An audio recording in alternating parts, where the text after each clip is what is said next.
Hello guys, this is mostly for the ones that are following the Christopher Watts case and discussing it, but I wanted to come on here and I've got some questions for Kim. Since she did comment in one of my videos, I wanted to see if I could get her back on here and maybe answer some of these questions that are out there. And I don't know that it's going to happen. I thought that, I know she said in the comment that she was going to do a live, but I saw in her last video where it was a Patreon only live, so I don't know if that's where Kim addressed these things that we had discussed previously, because she did say, you gave me a lot to talk about in my next live.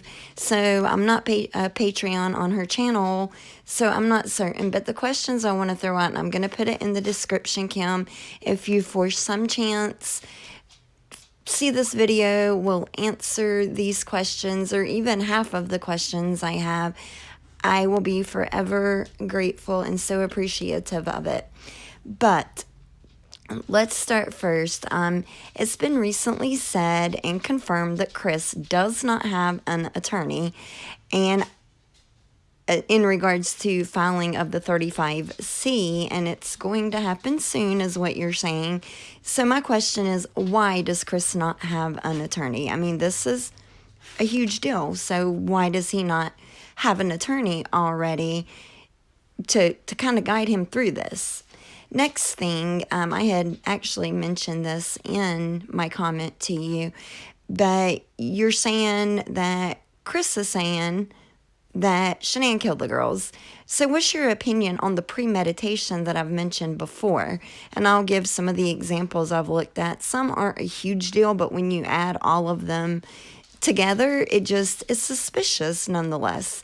One, the doll wrapped in the twister mat that came from Chris's phone. He sent a photo to Shanann, the doll laying on the couch, wrapped in a twister mat. Two, the letter written in North Carolina. Three, Chris saying that he knew it was the last time he would be putting his girls to bed.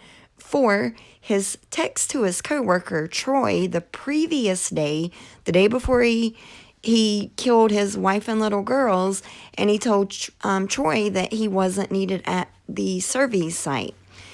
The next one, Chris threw the unopened book in the recycle bin that Shanann had sent him about helping their marriage out. And I think we all know Shanann was a go-getter, you know. I don't think if he expected her home, he would have thrown that box unopened, that book, in the recycle bin. And also the Oxy.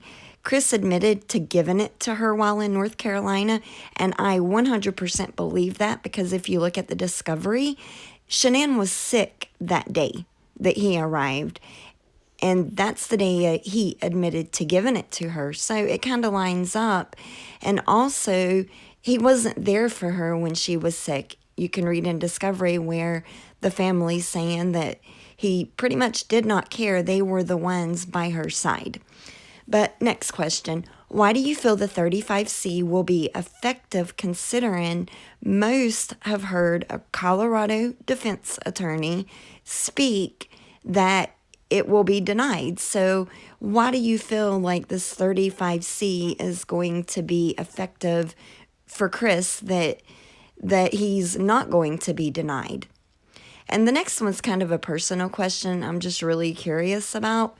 But why do you not allow comments on any of your content, any of your videos? You know, I think obviously there would be lots of questions, but I don't think I've ever seen it open to comments. So again, that's kind of a personal question I had. Next question. Chris has made it clear, and most of us has heard this from Chris himself, that he wishes no one would speak bad, including his family, his parents, about Shanann, which that confuses me, because if Chris is now saying that Shanann killed the girls, then that's a contradiction to what he's asked his family not to do. So can you explain why Chris has suddenly had a change of heart? Next question. What are the specific reasons for filing the 35C? Is it ineffective counsel, coerced into a confession, both, or another reason on the 6 to 7 reasons for filing it. Next question. Considering Chris was told he would spend the rest of his life in prison whether he killed 1 or 3 people, why does Chris feel differently about this now? Does he feel the sentencing will be lowered and he won't spend life in prison for killing only Shanann? Are there any cases you can cite where the 35C was successful that are at least a little similar to this case? I know we're not going to be able to find one like this case, but at least some similarities in them. What are Chris's thoughts on putting the Ruchex through a trial now? We've heard Chris say that he loved him, and we know he didn't want to put either family through a trial back then. So what are his thoughts now? As I mentioned to you in a comment, surely Chris knew he could have stopped speaking at any time during the Wisconsin interview. In actuality, he didn't have to say a word at all, considering no one could make him speak. Maybe he couldn't have just got up and walked out, as you have mentioned, and I completely understand that. But he didn't have to speak. No one forced Chris to speak, to confess, when the investigators showed up in Wisconsin. So, just, again, curiosity. I get maybe he couldn't have walked out when they showed up in Wisconsin, but why did he speak to them? Why did he give that confession? Next question. Can you tell me again why you feel the investigation was botched from the beginning? You also mentioned Tammy needed to cover her mistakes. What specific mistakes are you referring to that she made? Do you feel that she needed to cover that they botched this? You also mentioned Chris being a victim in a comment to me. Can you elaborate on that? How do you feel Chris was a victim in all of this? You say there's evidence you're aware of, but the public is not. How did you get access to this information, and what kind of evidence? I've heard you mention messages from Shanann and Nikki and Chris just in their entirety. Is there more than just those text messages? And just curiosity, how did you get access to those? It's said that Chris mentions to his dad that he should have went to the game that night instead of going out with Nikki. Do you know how this would have changed what happened? I guess I'm a little confused, because why would it really matter whether Chris went to a game or anywhere else for that matter? So what's the significance there? Why is he saying, and, told his dad, I wish I would have went to the game? Why would that have changed, and how would that have changed what happened? And you were saying the girls were killed in Cece's room, is my understanding. Correct me if I'm wrong. But the canine alerted only in Bella's room, and we see that on footage under the bed where there was a book and a rock. So, again, correct me if I'm wrong, but we did not see that canine alert in Cece's room. Next thing, I've not heard you speak about this, and my apologies if you have, but has Chris mentioned why there was a rock under Bella's bed?